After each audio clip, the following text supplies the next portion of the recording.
Hello, thank you for taking a moment to watch this video, and on this particular training, we're going to continue talking about the HubSpot data sync and the PhoneBurner integration.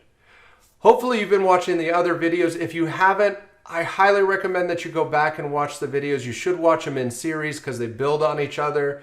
And at this point, we've got data syncing from PhoneBurner over to HubSpot, from HubSpot over to PhoneBurner. We've activated the integration, so any calls we make from PhoneBurner are going to log back to HubSpot.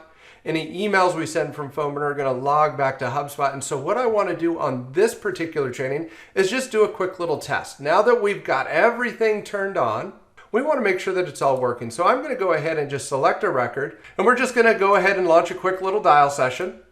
I'm not going to go through all the dial session settings here. There's other training that'll go over this. All I want to do right now is do a quick little dial session, and we want to confirm that the call activities that we do from PhoneBurner will in fact log in HubSpot based off of what we turned on. So we're going to go ahead and start our dial session. And remember, we are syncing data, so I can make notes here, adding notes during the session. I can make changes to custom fields, right?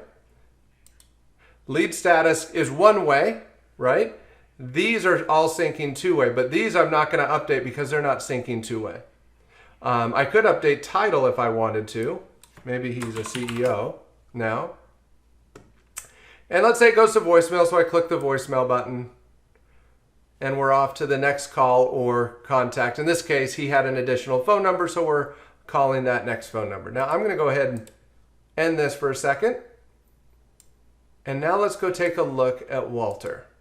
So let's refresh here. And here you can see the call activity has in fact been logged. Now the email actually hasn't been triggered yet because we're still on this record. So you can see the email hasn't triggered because we don't know what the ultimate outcome of this call is going to be.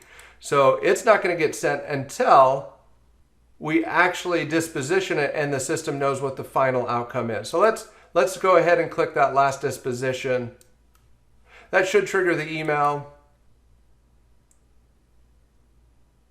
And there you go. You can see that the email was just sent to Walter. It was logged by Jeff because Jeff's the one who did it. The call was logged by Jeff because Jeff is the one who made the call. Now, we haven't talked about this yet, but I do want to point out, if you activate call recording on your account, the recordings will also log as part of the call.